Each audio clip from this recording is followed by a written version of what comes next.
नमस्कार मेरे प्यारे साथियों।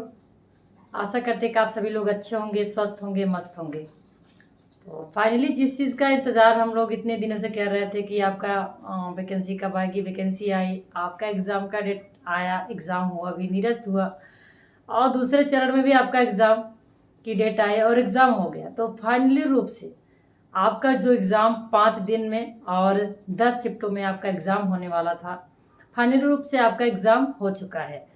आपका एग्ज़ाम ख़त्म हो चुका है। सुचारू रूप से, अच्छे ढंग से, सफलतापूर्वक आपका एग्ज़ाम संपन्न हुआ। इस एग्ज़ाम में किसी भी प्रकार की कोई धाँधलीबाज़ी नहीं हुई, कोई नकल नहीं हुआ, किसी प्रकार की कोई समस्या नहीं आई। सभी अभ्यर्थी, परीक्षार्थी अच्छे ढंग से शासन का जो भी आदेश था, भर्ती बोर्ड का जो भी आदेश था, सुचारू रूप से उसका पालन किए और अपना एग्ज़ाम दिए।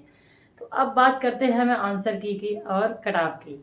तो बहुत सारे बच्चे जब एग्ज़ाम हो जाता है तो हमारा एग्ज़ाम होने के बाद हम नतीजों का ही इंतज़ार करते हैं कि हमारा आंसर की कब आएगा या फिर हमारा कट ऑफ कब जारी होगा।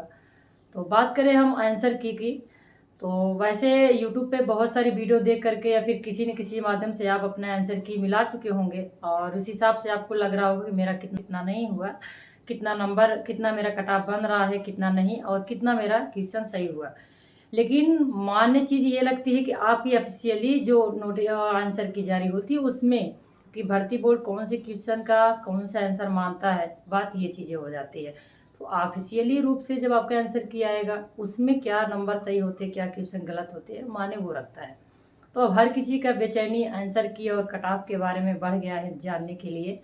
तो आज हम बात करेंगे और इस नोटिस के बारे में कि वैसे रोज़ डेली कोई ना कोई अपडेट आपके सामने निकल के आ ही रही है। जैसा कि आपके एग्ज़ाम के बारे में है, जो भर्ती बोर्ड की तरफ से आदेश हुआ है कि माननीय मुख्यमंत्री जी के ऊर्जा व नेतृत्व तथा मार्गदर्शन में उत्तर प्रदेश पुलिस भर्ती एवं प्रोन्नति बोर्ड द्वारा आरक्षी भर्ती 2023 की 5 दिवसीय परीक्षा सफलतापूर्वक संपन्न कराई गई। इस महती आयोजन में प्रतिभाग करने वाले सभी अभ्यर्थी का उत्तर प्रदेश पुलिस भर्ती एवं प्रोन्नति बोर्ड हार्दिक धन्यवाद करता है। अभ्यर्थी ने बोर्ड के निर्देशों के अनुरूप पूर्ण अनुशासन और गंभीरता के साथ प्रतिभाग किया। भर्ती बोर्ड शीघ्र ही आगे की प्रक्रिया की ओर बढ़ेगा, जिसकी ससमय सूचना अभ्यर्थियों को वेबसाइट पर दी जाएगी। तो आप देख रहे हैं कि अब आपकी भर्ती की प्रक्रिया जो भी होने वाली है बहुत जल्दी होगी।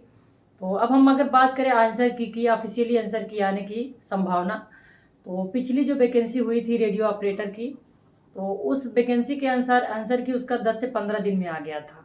तो ये रेडियो ऑपरेटर की अपेक्षा ये वैकेंसी बड़ी है, इसमें भर्ती भी बहुत ज़्यादा है और अभ्यर्थी भी बहुत ज़्यादा है। तो हो सकता है कि थोड़ा सा टाइम इसमें लग जाए, लेकिन ज़्यादा नहीं।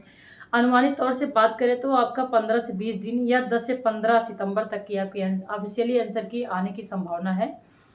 और इसमें एक बात करूँ अगर ऑब्जेक्शन की, तो जैसे ऑब्जेक्शन की मतलब होता है कि जैसे मान लो आपका कोई क्वेश्चन है और भर्ती बोर्ड उसका आंसर कोई और मानती है और आपने बहुत सारी किताबों में पढ़ा होगा उसके आंसर कोई और है, तो उसके लिए भी आपको 7 दिन का समय मिलता है कि आप उस ऑब्जेक्शन या आपत्ति कर सकते हैं, चैलेंज कर सकते हैं कि हाँ मेरा ये क्वेश्चन या हर जगह ये क्वेश्चन सही दिया गया है, तो ये क्वेश्चन क्या है। तो उस हिसाब से भी आप ऑब्जेक्शन कर सकते हैं, इसका ये मतलब हुआ है।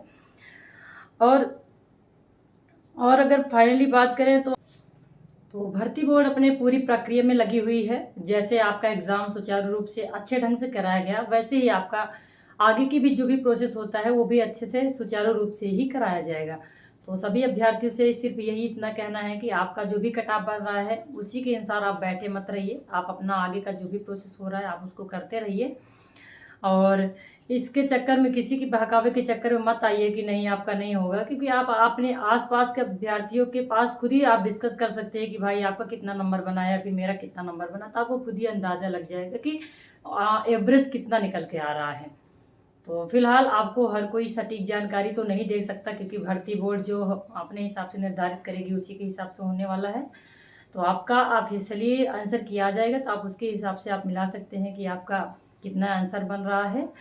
और ऑब्जेक्शन करने का भी, जो आपत्ति करने का भी टाइम है, आपत्ति करने का भी तो सिर्फ यही रीज़न है कि आपका कोई भी क्वेश्चन अगर आपका उसमें गलत हो रहा है या फिर आपने पढ़ा कुछ और था उसमें आंसर कुछ और दिया है, तो इस हिसाब से आप ऑब्जेक्शन भी कर सकते हैं। तो उसके लिए भी आपको टाइम से समय मिलेगा।